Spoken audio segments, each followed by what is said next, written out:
Welcome to a new podcast where you learn English by listening to native speakers and also learn powerful life lessons from great books. Today we're taking a deep dive into a very famous book called Animal Farm by George Orwell. That's right.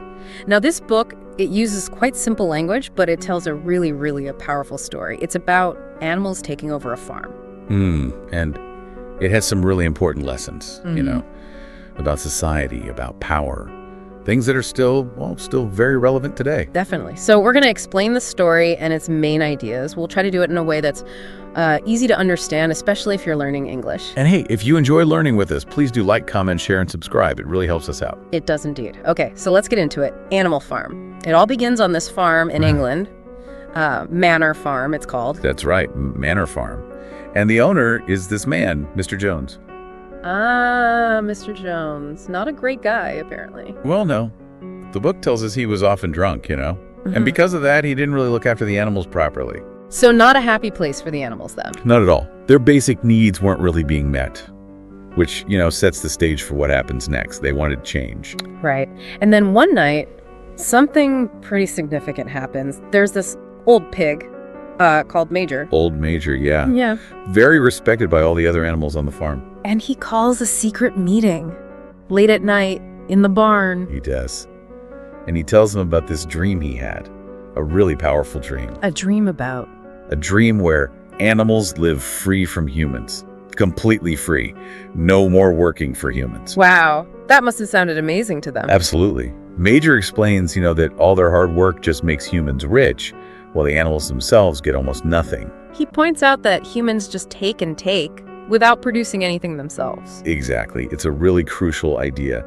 It's what sort of lights the fire for the rebellion, you could say. Makes sense. And Major also teaches them a song, doesn't he? He does. Beasts of England. Yeah. It's all about this future freedom, this animal-run world. And the animals. They loved it. Oh, they went wild for it. The book says they sang it with huge excitement. It became their anthem. A symbol of hope. A rallying cry. Pretty much. It really brought them together, this shared idea of rising up. But Mr. Jones hears all the noise. Yeah, he hears the singing, gets annoyed, and fires his gun, which puts a stop to the meeting pretty quickly. And then, sadly, just 3 nights later, old Major dies. He does. So it seems like his dream might just die with him. But it doesn't, does it? What happens to his ideas? Well, that's where these 3 younger pigs come in. Snowball, Napoleon, and Squealer. Right, the 3 main pigs. They take Major's ideas, his teachings, and they develop them into a proper system of thought. They call it animalism. Animalism. Okay, so what's that about, basically? Basically, it's built on Major's core ideas. Animals should be free from humans, all animals are equal, and they should work together for their own good. Got it. So these 3 pigs become the new leaders, in a way. You could say that. They start secretly teaching the other animals about animalism, about rebelling against Jones. Was it easy? Did all the animals just get it straight away? Oh, definitely not. Yeah. Some were slow to understand, others just didn't really care that much. Like Molly the horse. Exactly like Molly. She was more worried about sugar lumps and wearing ribbons, not really interested in freedom or equality. And then there was Moses the raven. Yeah, Moses. He kept telling stories about this amazing place called Sugar Candy Mountain, like an animal heaven. And the pigs didn't like that. No, they tried to shut that down. They wanted the animals focused on the rebellion here and now, not dreaming about some afterlife. Okay. But some animals really believed in animalism. Oh, yes. Boxer and Clover, the 2 big cart horses, they became the pigs' most loyal followers. Even though they weren't the cleverest. Right. They found it hard to think for themselves, but they believed in the pigs, especially Boxer. He's incredibly strong, works unbelievably hard. His loyalty becomes really important later, doesn't it? Hugely important. His hard work and his trusting nature. So things are getting tense on the farm, and then Jones makes a big mistake. A huge mistake. He gets really drunk one day and just forgets to feed the animals.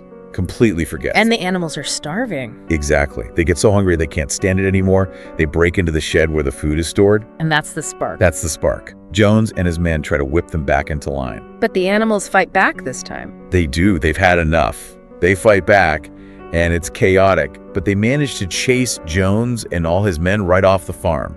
Wow, freedom. They must have been ecstatic. Absolutely overjoyed. They run around celebrating, destroying everything that reminded them of John's whips, chains, nose rings. All the symbols of their oppression. Exactly.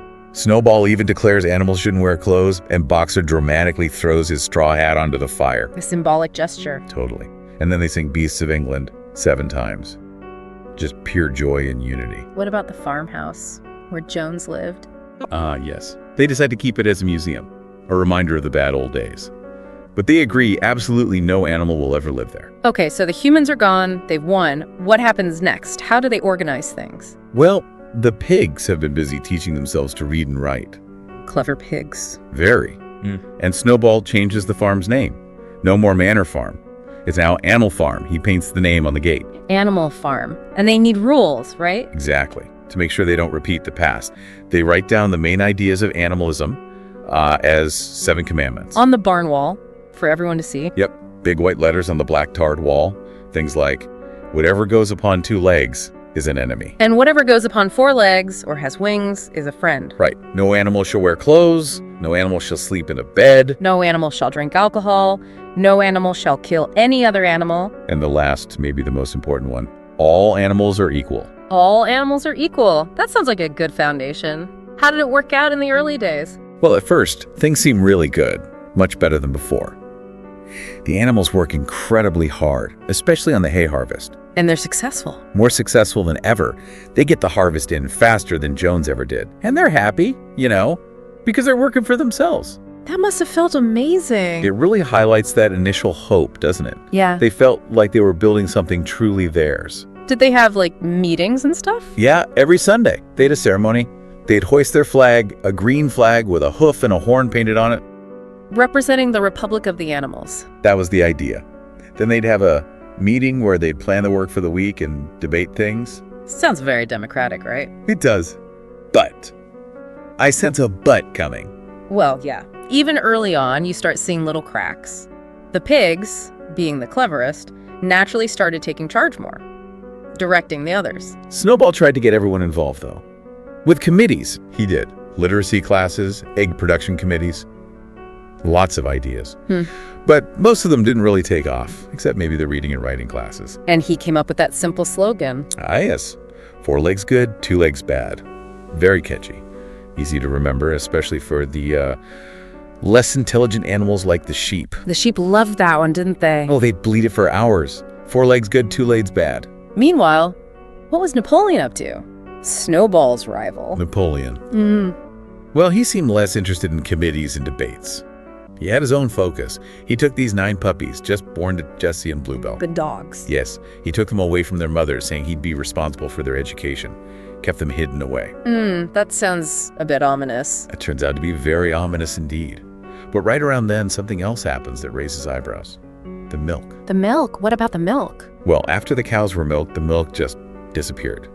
And the animals soon found out the pigs were mixing it into their mash, their food. Just for the pigs, not for everyone. Just for the pigs. And then, when the apples ripened, same story. The pigs declared all the windfall apples should be collected for them alone. Okay, that doesn't sound very equal. How did they justify that? Enter Squealer.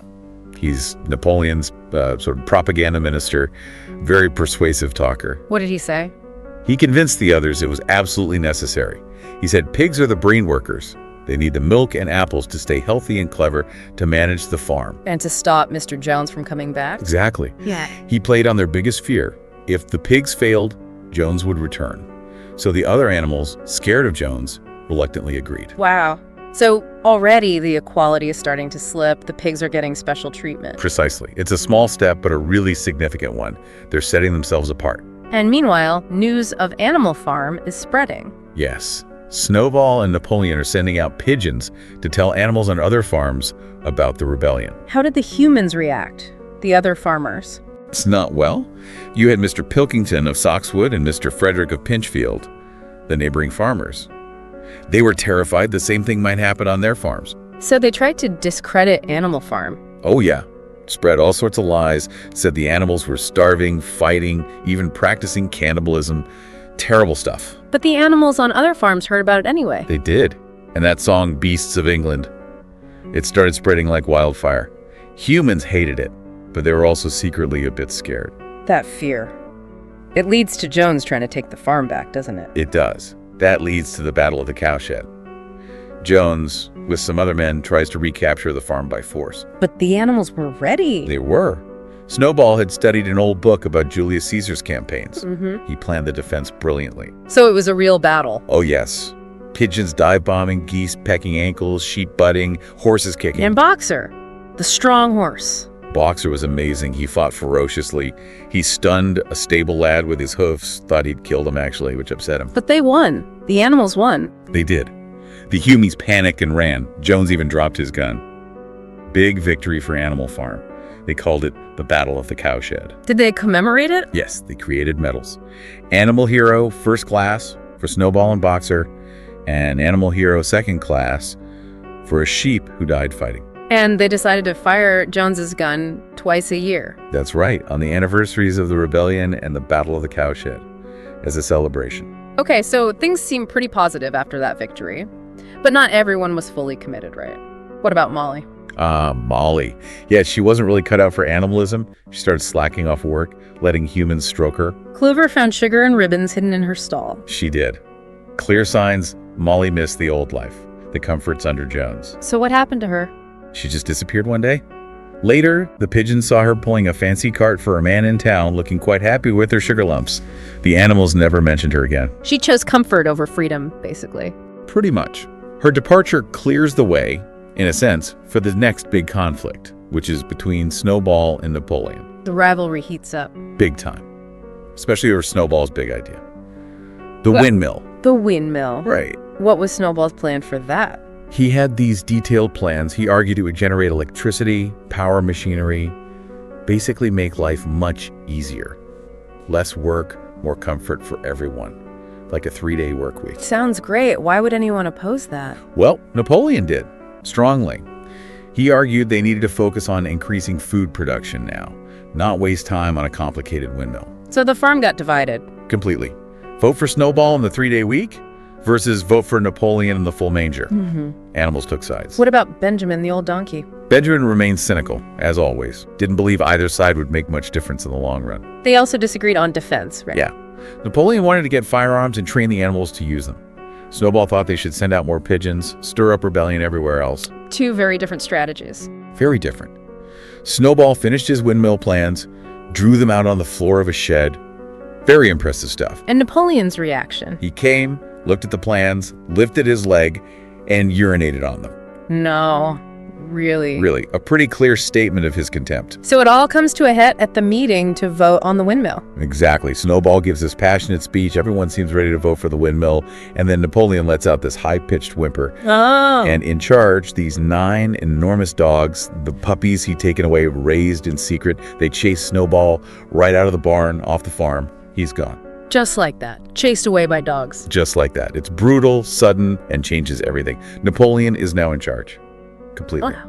What did the other animals do? They were stunned, shocked, confused, and frankly, terrified by the dogs, who now acted as Napoleon's guards. So no more debates? Nope.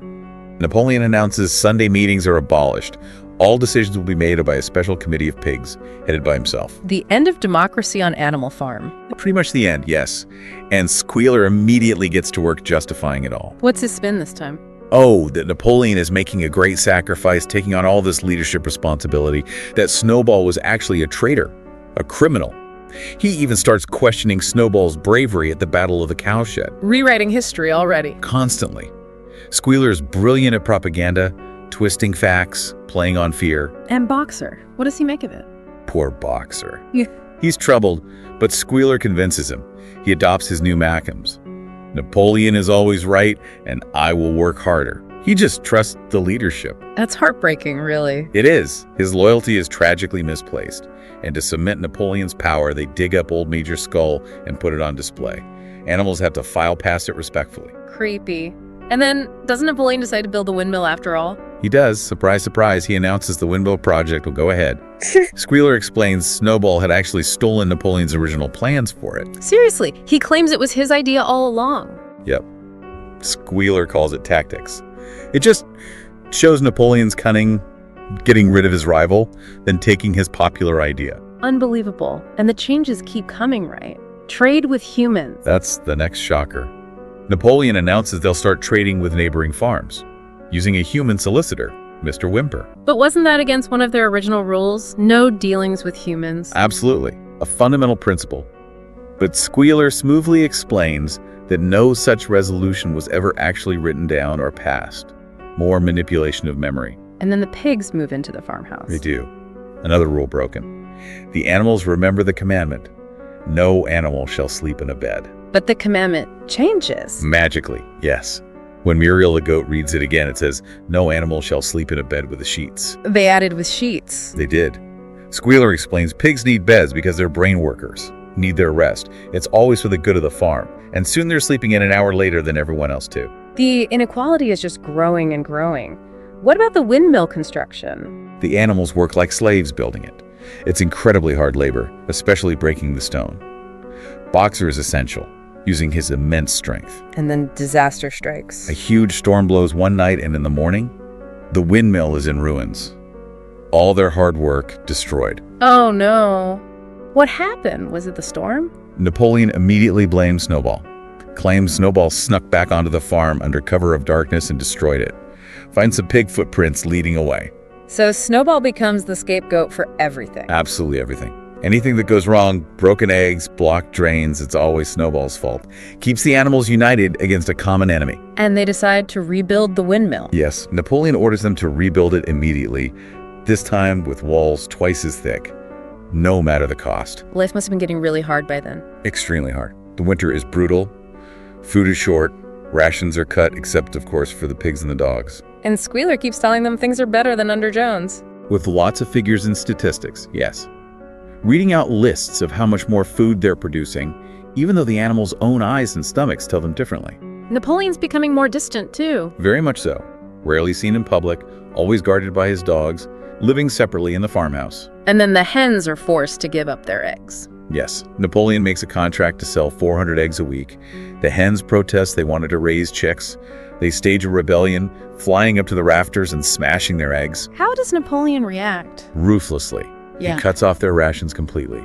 Says anyone giving them food will be killed. 9 hens die of starvation before the others give in. That's awful. And the Snowball paranoia continues. It gets worse. Squealer announces Snowball has been seen sneaking onto the farm at night, doing all sorts of mischief. He's even sold himself to Frederick of Pinchfield Farm. Frederick, one of the human farmers they hate. Yes. And Squealer claims Snowball was secretly working with Jones from the very beginning. Even at the Battle of the Cowshed, Boxer must have objected to that. Boxer does object. He says, I do not believe that Snowball was a traitor at the beginning. He remembers Snowball fighting bravely. But Squealer is so persuasive, claims they have secret documents proving it. Even Boxer gets confused and eventually says, if Comrade Napoleon says it, it must be right. Oh, Boxer! So Squealer manages to completely rewrite history. Completely. He even claims Snowball's wounds at the battle were inflicted by Napoleon's teeth. It's absurd, but the animals are scared and confused. And this leads to something even worse, doesn't it? The confessions. Yes. The most terrifying part of the book, perhaps. Yeah. Napoleon calls an assembly. His dogs drag out 4 pigs who had previously questioned him. And they confess. Under duress, yes. They confess to being in league with Snowball, planning to help him overthrow Napoleon.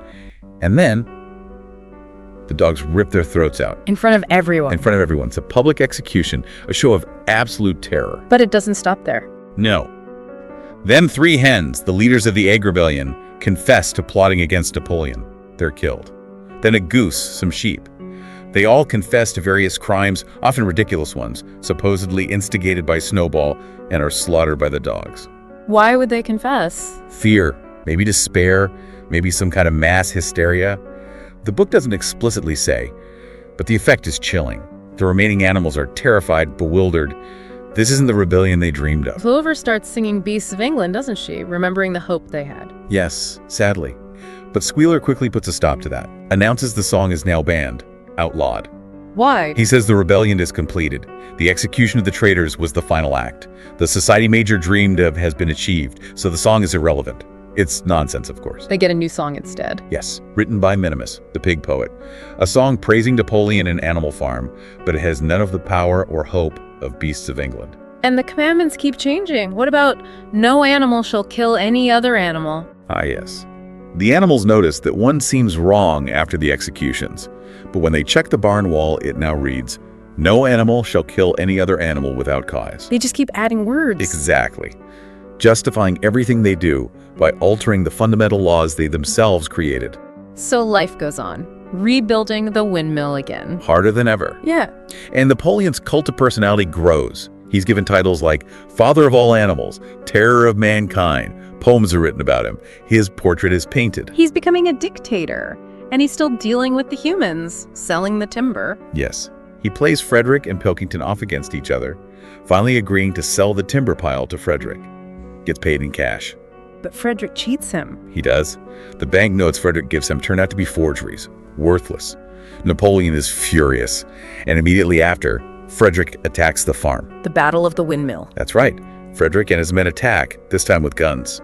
The animals fight bravely, but the humans have the advantage. And they destroy the windmill, the second one. They do. They pack blasting powder around the base and blow it up completely. All that work, gone again. Devastating. Do the animals fight back after that? Yes, seeing the windmill destroyed fills them with rage. They charge furiously, drive the humans off the farm again, but at a heavy cost.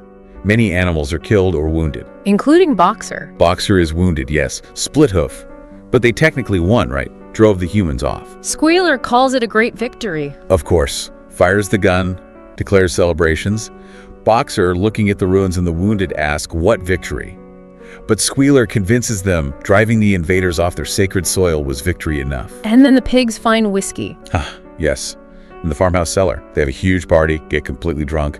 Napoleon thinks he's dying the next morning from the hangover. So alcohol is banned, briefly. Very briefly. Then Napoleon recovers, gets interested in brewing, orders books on it, and suddenly the fifth commandment changes again. Let me guess. No animal shall drink alcohol to excess. You got it. Another convenient alteration. And Boxer's injury, does it heal? His hoof takes a long time to heal, and he's getting older. But he refuses to rest, keeps working on the windmill rebuild. He wants to see it finished before he retires. But his strength is failing. It is. And rations are tighter than ever except for the pigs and dogs, naturally. Squealer now talks about the need for readjustments, not reductions. Says too much equality is against animalism. Against animalism. Wow. The pigs are getting beer now, too. A pint daily for the pigs, half a gallon for Napoleon, while others starve. And Napoleon introduces these spontaneous demonstrations. Yes, weekly events. Animals march, listen to speeches praising Napoleon's triumphs, meant to distract them from their empty bellies, remind them they're still free. Then Animal Farm becomes a republic. It does. And Napoleon is, of course, unanimously elected president, the only candidate. And Moses the Raven comes back. He does, still talking about Sugar Candy Mountain. This time, the pigs let him stay, even give beer sometimes. Perhaps his stories offer a comforting distraction for the overworked animals. Then the final tragedy, Boxer collapses. Yes, while trying to haul stone for the windmill. He collapses, can't get up, his lung has failed. What do the pigs say they'll do? They say they'll arrange for him to be treated at the veterinary hospital in Willington. Sounds caring, right? It does. But Benjamin the donkey notices something. Benjamin, who can read as well as any pig but rarely uses it, suddenly gets agitated when the van arrives to take Boxer away.